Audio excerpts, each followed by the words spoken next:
Hey guys, what's going on? John here from What's Spinning, back from Bonnaroo, ready to get back on the swing of things. Let's chat about this new Baroness album, Golden Grey.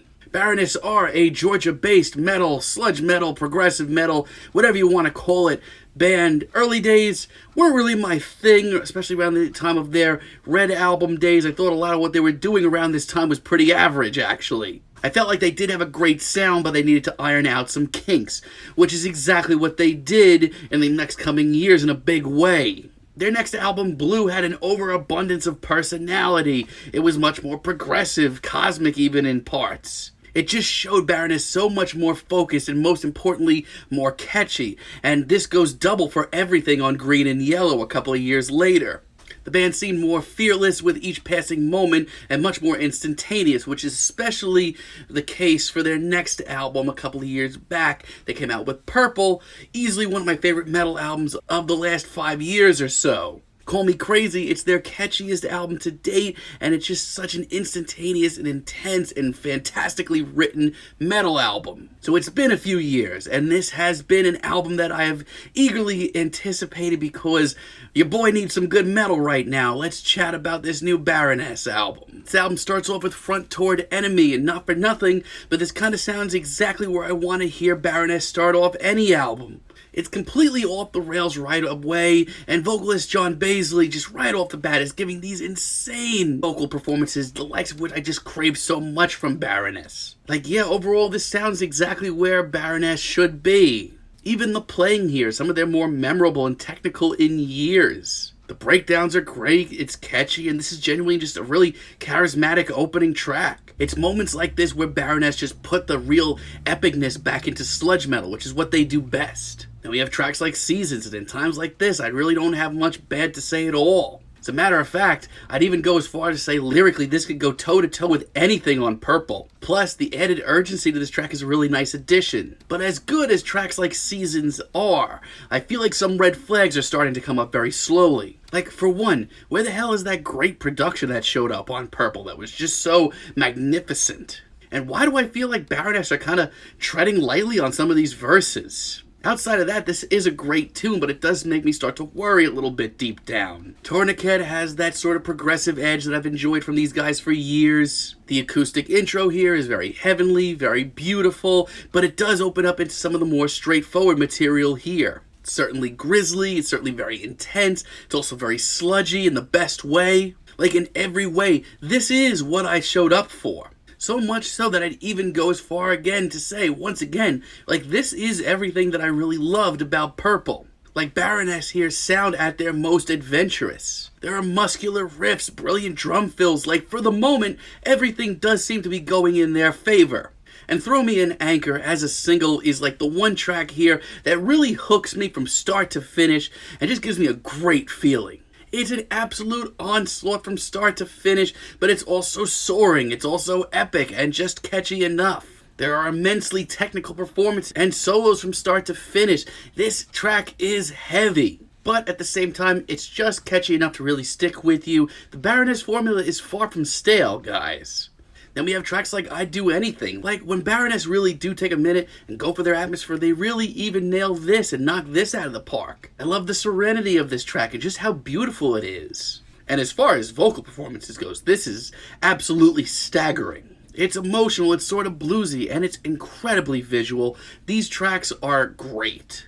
And it's a real shame because almost nothing else on this album is genuinely this good. As a matter of fact, most of this album is completely a waste of time and easily the most disastrous thing that Baroness has put out in years. We do get Broken Halo, which is one sort of last clawing, fantastic track that really stays with you. This track has all the passion and energy that I've been dying to hear on this entire album. It's sludgy and it's so much more aggressive, but it never once comes off as sloppy. No, it literally comes off as this gigantic call to arms, this stunningly epic tune that gives me all sorts of feels. This is what I showed up for.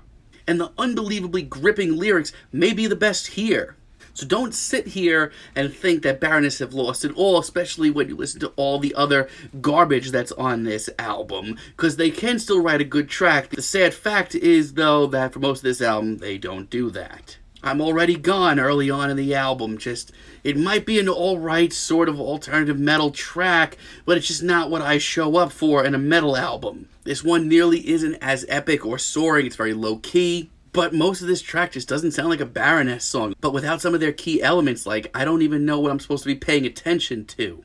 Like, I don't think there's anything wrong with this track. As a matter of fact, some of the parts of the instrumental and the production are really nice. But absolutely nothing about this track reaches out and grabs me. And I don't know what ugly as sin hole Emmett radiating light crawled out of, but this is by far the worst track here. One of the worst songs I've heard all year. This is the most boring and waste of time track here. And that's saying something because there's a lot of pointless interludes on here too. Like, this is my nightmare in every way. Like I said, there are a lot of crappy interludes on this album, but this is like 5 times as long and 3 times as pointless. This isn't a transitional moment. This is garbage. This instrumental is not memorable at all, and these vocals are some of the driest and most emotionless of the bunch. Like, all hands on deck, please save me from this track. Cold-Blooded Angels isn't exactly any better, and it's a shame because Baroness have proven in the past that they can make a softer, kind of building tune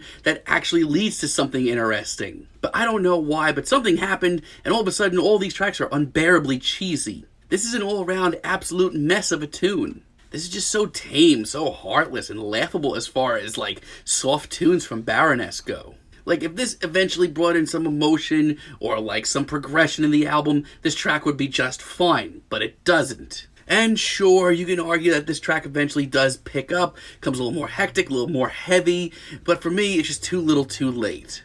Borderlines for a single is okay at best. Like, it could have been heavier, it could have been bigger, it definitely doesn't have that epic vibe that most Baroness songs have. But I digress because the production is some of the better here and the vocals are still totally fine. But I don't know, like, at the end of the day, this track still doesn't grip me nearly as much as it probably should. And on top of that, we have all these interludes that just don't go anywhere, and I'm not having any of it. Super early in the album, we get sevens. I really did not need an interlude 3 or 4 tracks in because, trust me, this album had barely started. Like, sure, it's very sweet and tender and beautiful and actually really enjoyable in parts. It ends up actually, in a weird way, coming off like a Tim Hecker or a Nils Fromm track. But I just didn't need this, especially very early on in the album. I have a lot of the same thoughts on Anchor's Lament, which leads into Throw Me an Anchor. But I honestly can't think of anybody who sort of needed an interlude right now. This album has still barely begun. Blankets of Ash later on has some interesting production and the harmonies are great, but why are we doing this? This isn't leading to anything. Crooked Mile doesn't even sound good. And Can Oscura later on in the album should be pretty exciting to me. Like, it's great to hear them pick up, get a little hectic, get a little hard to place, but it's done so needlessly with no point in sight. And Assault on East Falls, like, this is not winning this album over for anyone. As a matter of fact, it's just wasting my time. And Pale Sun as a finale, like, it's not really doing much for me either, to be honest. Like, yeah, it's some of the best production here. Once again, there's some interesting ideas. But this is a mishmash of concepts. This is a jumbled instrumental. And once again, just a gigantic waste of time, like I could say, for about 70% of this album, which is just depressing. Look, there's a handful of great tracks on here that remind you of just how important Baroness are to metal right now. Great ideas, very epic performances, soaring vocals, all of that wrapped into one on a lot of tracks here. But this is a criminally underwhelming album. This is something that should have been epic and gigantic and this wonderful artistic statement. No, we get an hour of material here and only about 20 to 25 minutes of it is even genuinely interesting. That's leaving out a lot of overblown tracks and interludes that go nowhere. This is upsetting to me. I'm feeling a strong 5 on this album, but let me know what you guys think down below. If you like the video, be sure to give us a like, give us a subscribe, and let me know down below what you would like for me to chat about in the future. And until next time, have a great day, guys.